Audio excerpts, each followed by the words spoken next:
উপস্থিত হয়েছি রাহুর মহাদশা ও রাহুর দশায় অন্যান্য গ্রহদের অন্তর্দশার প্রভাব নিয়ে আলোচনা করার জন্য। বর্তমানে আমি মহাদশার যে সিরিজ বানাচ্ছি তার পর্যায়ক্রমে আজ রাহুর আলোচনা। এর আগে আমি সূর্য, চন্দ্র, মঙ্গল, বৃহস্পতি, বুধ, শুক্র ও শনির মহাদশা নিয়ে আলোচনা করেছি। তার সাথে সাথে এই দশার যে গুরুত্ব তাও বুঝেছি। তারপরেও একবার জানিয়ে রাখি যে জন্মকুণ্ডলিতে গ্রহ কতটা বলবান, কোনো ভালোভাবে বসেছে কিনা, এর থেকেও অধিক গুরুত্বপূর্ণ হয়ে যায় জন্মকুণ্ডলিতে মহাদশাকে বোঝা। যদি মহাদশা জন্মকুণ্ডলীর কারক গ্রহ সম্বন্ধিত না হয় বা নামমাত্র শুধু পাওয়া যায়, তাহলে জন্মকুণ্ডলীতে বড় থেকে বড় যোগ বিনা কাজের হয়ে যায়।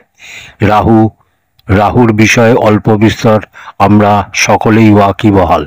নমস্কার দর্শক বন্ধুরা, জ্যোতিষ বর্ণনা চ্যানেলে আপনাদের সকলকে স্বাগত। এখন অবধি যারা আমার চ্যানেলটিকে সাবস্ক্রাইব করেননি তাদের কাছে বিনীত অনুরোধ, চ্যানেলটিকে সাবস্ক্রাইব করে পাশে থাকা বেল আইকনটা প্রেস করে দেবেন।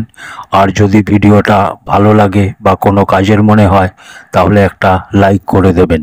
রাহু হচ্ছে ছায়া গ্রহ বা স্থান বিশেষের নাম হয় রাহু। রাহু কোনো গ্রহ নয়, কিন্তু 18 বছরের দশা হয় রাহুর। আর এই দশা প্রচণ্ড পরিমাণে প্রভাব ফেলে আমাদের জীবনে। প্রত্যেককে রাহু আপনার কুণ্ডলিতে কারক হোক বা অকারক, রাহুর প্রভাব আমাদের সকলের উপর দেখতে পাওয়া যায়। রাহুর দশা যখন চলে তখন জাতকের চিড়চিড়ানি স্বভাব, ক্রোধ, মতিভ্রম, ধোঁকা, কোর্ট কাছারির চক্কর, কারাবাসের স্থিতি, দুর্ঘটনা, অজ্ঞাত ভয়ের স্থিতি, এই সব কিছু রাহুর দশায় দেখতে পাওয়া যায়। কিন্তু এই রাহুই যদি জন্মকুণ্ডলিতে কারক হয়, উচ্চের হয়, স্বরাশির হয় বা বলবান অবস্থায় রাহু বসে, তাহলে এরকম নয় যে রাহু শুধুমাত্র খারাপ ফলই দেবে। তখন এই রাহু রাজ্য লাভ করাবে, রাজনীতিতে সফলতা প্রদান করবে, ধন লাভ বা অর্থ লাভ করাবে, কোর্ট কাছারির ক্ষেত্রে জয়লাভ করাবে।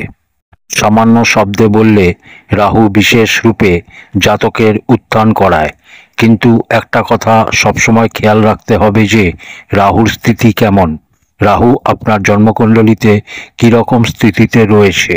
যদি রাহু আপনার জন্মকুণ্ডলিতে কোনো ভালোভাবে বসে সফলতা দেবার স্থিতিতে থাকে, তখনও মানসিক অশান্তি, চিড়চিড়ানি স্বভাব, অজ্ঞাত ভয় ইত্যাদি স্থিতি সেই ক্ষেত্রেও থাকবে।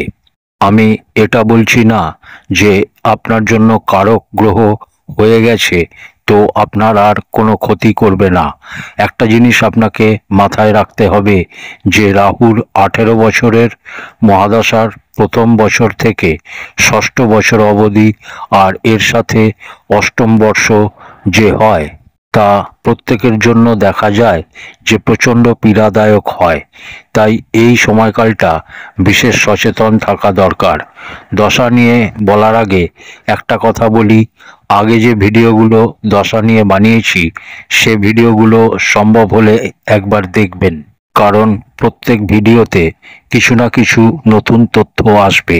সেগুলো জানলে আপনার দশা সংক্রান্ত বিষয়ে বুঝতে আরও সুবিধা হবে। দশার প্রভাব বুঝতে গেলে আপনাকে আগে দেখতে হবে যে গ্রহের দশা চলছে সে আপনার কুণ্ডলিতে কারক না অকারক। আপনার লগ্ন অনুযায়ী গ্রহ যদি অকারক হয় তাহলে সাধারণ নিয়ম বলে এই দশা আপনার জন্য কষ্টদায়ী সিদ্ধ হবে। আর আপনার লগ্ন অনুযায়ী গ্রহ যদি কারক হয় তাহলে সাধারণ নিয়ম বলে দশা আপনার জন্য শ্রেষ্ঠ ফলদায়ী সিদ্ধ হবে। সাধারণ শব্দটা ব্যবহার করার পিছনে একটা যুক্তি আছে। কারণটা হচ্ছে মেষ লগ্নের কুণ্ডলিতে গুরুর মহাদশা চলছে, মানে যে সব ভালো ফল দেবে তা নয়, নির্ভর করবে গুরুর স্থিতির উপর। রাহুর দশা চর্চা করলে মেষ লগ্নের কুণ্ডলী হলে রাহু এখানে সর্বদা ক্ষতি বা সমস্যা তৈরি করবে এমন না, নির্ভর করবে রাহুর স্থিতির উপর।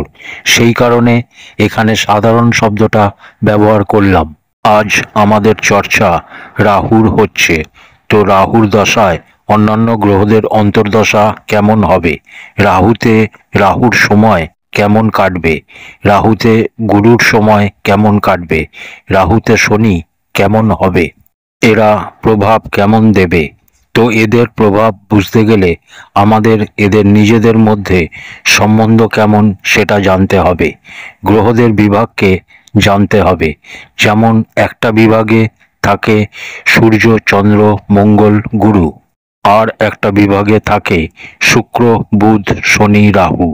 এই দুটো বিভাগে বিভক্ত গ্রহরা, প্রথম বিভাগের গ্রহরা একে অপরের সাথে মিত্রতার সম্পর্ক রাখে, আর দ্বিতীয় বিভাগের গ্রহরা একে অপরের সাথে মিত্রতার সম্পর্ক রাখে। আর এই দুটো বিভাগের গ্রহ একে অপরের শত্রু। এবার আমরা রাহুর দশায় রাহুর অন্তর্দশার ফল কেমন হবে তা বোঝার চেষ্টা করি। আমরা সকলেই জানি যে গ্রহের দশা চলে, সেই গ্রহের দশাতে তারই অন্তর্দশার প্রভাব ভালো হয় না। এটা একটা সাধারণ সূত্র। ধরা যাক যে গ্রহের দশা চলছে এবং সেই গ্রহেরই অন্তর্দশা চলছে, আর এই গ্রহই কুণ্ডলীর সর্বাধিক যোগকারক গ্রহ। আমাদের জীবনকালে প্রত্যেকটা যে নতুন দিন আসে তার বুনিয়াদ আমাদের বিগত দিনের উপর নির্ভর করে। অর্থাৎ যদি ভালো হয় তাহলে তা খারাপের পরে আসবে, আর যদি খারাপ হয় তাহলে তা ভালোর পরে আসবে। আমাদের আগামী দিন যদি ভালোভাবে কাটাতে হয় তাহলে তার জন্য আমাদের আজকের দিনটা ঠিক হতে হবে। আজকের দিন ঠিক না হলে কালকের দিন হঠাৎ করে ঠিক হয়ে যাবে না। আগামী দিন ঠিক হতে গেলে আজকের দিনে সবকিছু ধীরে ধীরে ভালো হতে হবে। এবার যদি কারুর রাহুর দশা আসে তাহলে রাহুর দশার আগে মঙ্গলের দশা চলে। মঙ্গল যদি এবার আপনার কুণ্ডলিতে অকারক হয়, আপনার কুণ্ডলী যদি মিথুন লগ্ন বা কন্যা লগ্নের হয়, তাহলে সেক্ষেত্রে মঙ্গল আপনার জন্য কারক গ্রহ হবে না। মঙ্গলের দশা চলবে 7 বছর। এই 7 বছর মঙ্গল আপনাকে কষ্ট দিয়েছে, আর এরপর রাহুর দশা আপনার এলে আর রাহুতে রাহুর অন্তর আসাতেই আপনার খুব ভালো হয়ে যাবে, এটা তো হয় না। হয় যেটা, সেটা হচ্ছে যে সময়টা চলে এই সময়টাতে বোঝাই যায় না যে সময়টা ভালো কাটছে নাকি খারাপ।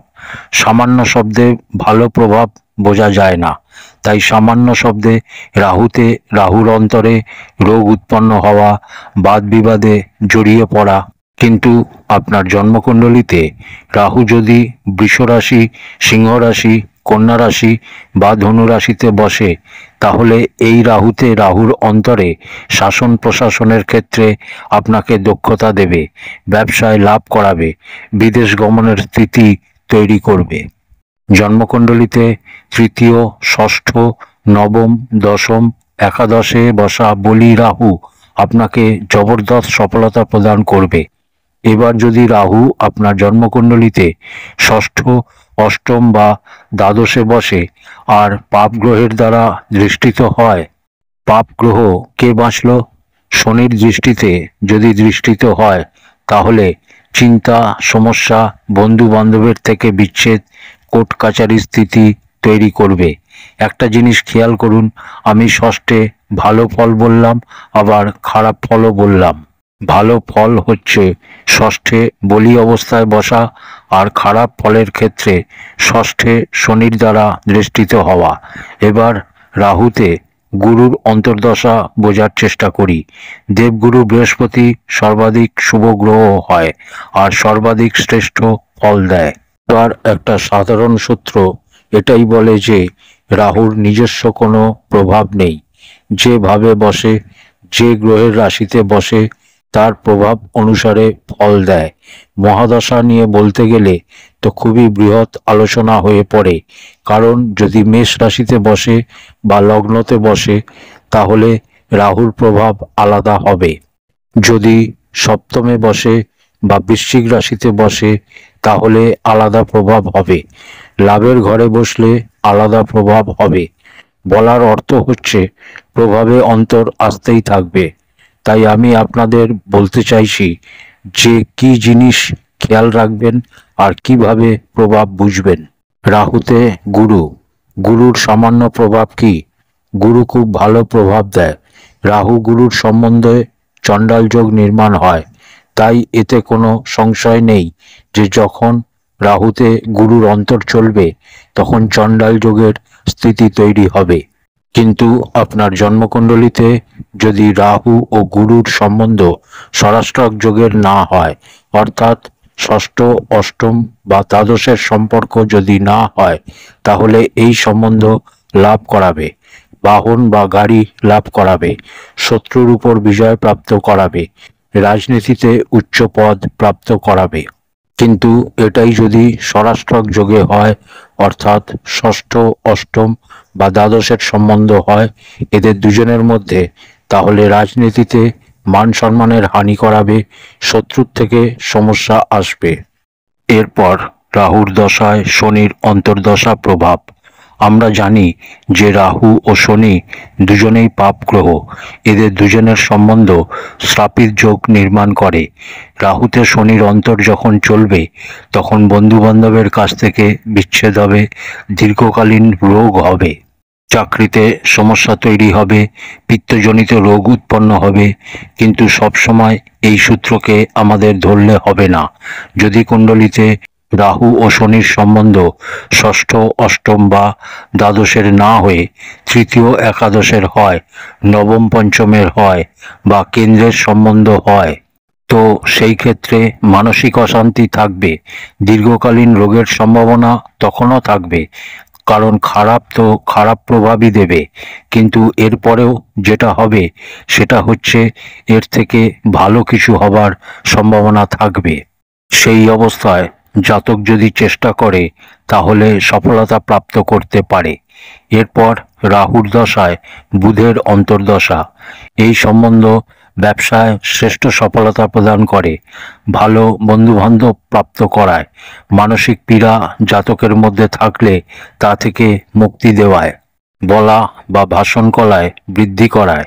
এবার যদি রাহু ও বুধের সম্বন্ধ কুণ্ডলিতে ষষ্ঠ, অষ্টম বা দ্বাদশের হয়, অর্থাৎ ষষ্ঠক যোগে থাকে রাহু ও বুধ, তাহলে সেক্ষেত্রে আপনার বাণীর কারণে আপনার শত্রু তৈরি হবে, চর্মরোগ হবে, গৃহ কলহ হবে, আত্মীয় স্বজনদের সাথে সম্বন্ধ খারাপ হবে, অর্থাৎ সব মিলিয়ে সমস্যা।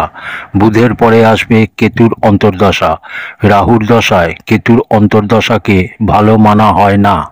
মান সম্মান হানি, কষ্ট, পীড়া, সন্তানের কষ্ট, বিদ্যাহানি, রোগ বৃদ্ধির স্থিতি, অর্থাৎ সব মিলিয়ে সমস্যার স্থিতি তৈরি করে, কারক হোক বা অকারক।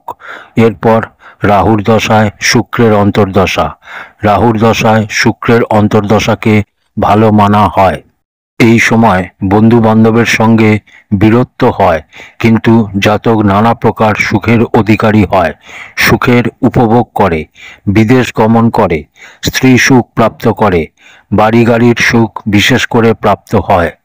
এবার রাহু ও শুক্রের সম্বন্ধ যদি ষষ্ঠক যোগের হয়, অর্থাৎ ষষ্ঠ, অষ্টম বা দ্বাদশের সম্পর্ক হয়, তাহলে সেক্ষেত্রে জাতক স্ত্রীভোগ ইত্যাদির চক্করে, কোর্ট কাচারির চক্করে পড়তে পারে, পর স্ত্রীর সাথে সম্বন্ধ করে ফেঁসেও যেতে পারে। এটা নির্ভর করে রাহু ও শুক্রর সম্বন্ধের উপর। রাহুর দশায় সূর্যের অন্তর্দশা। রাহুর দশায় সূর্যের অন্তর্দশাকে ভালো মানা হয়, ধন বৃদ্ধি করায়, ধার্মিক কার্যকলাপে আপনার রুচি বাড়াবে, বিদেশ গমন, ধন প্রাপ্তি, মান সম্মানে বৃদ্ধি করায়। এবার এটা ঠিক উল্টোটা করে দিন। জন্মকুণ্ডলিতে যদি রাহু ও সূর্যর সম্বন্ধ খারাপ স্থিতিতে থাকে বা সূর্য যদি নীচ অবস্থায় থাকে, রাহুতে সূর্যের অন্তর্দশায় আমি বললাম মান সম্মানে বৃদ্ধি করায়, কিন্তু এবার যদি সূর্য নীচ অবস্থায় থাকে তখন তখন রাহু ও সূর্যের ফলাফল এরকম হবে না, সেক্ষেত্রে প্রভাব পাল্টে যাবে। সূর্য নীচ রাশিতে হলে প্রভাব খারাপ হবে, কিন্তু সূর্য যদি ভালো স্থিতিতে থাকে, ষষ্ঠ, অষ্টম ও দ্বাদশের সম্পর্কে যদি না হয়, তাহলে যা যা ভালো প্রভাব বললাম সেগুলো হবে। আর যদি সম্বন্ধ ষষ্ঠ, অষ্টম বা দ্বাদশের হয় তাহলে সমস্যা, নানা ধরনের সমস্যা, পিতার কষ্ট, পিতার সাথে সম্পর্ক খারাপ, মানহানির সম্ভাবনা। রাহুতে সূর্যের অন্তরের পর রাহুতে আসে চন্দ্রমার অন্তর্দশা। রাহুতে চন্দ্রমার অন্তর্দশাকে ভালো মানা হয়। সুখ সমৃদ্ধি কারক, ভূমির সুখ, মায়ের সুখ, সমাজে মান সম্মান বৃদ্ধি। কিন্তু আমরা জানি যে রাহু সূর্যের সম্বন্ধ বা রাহু চন্দ্রের সম্বন্ধ গ্রহণযোগ বানায়।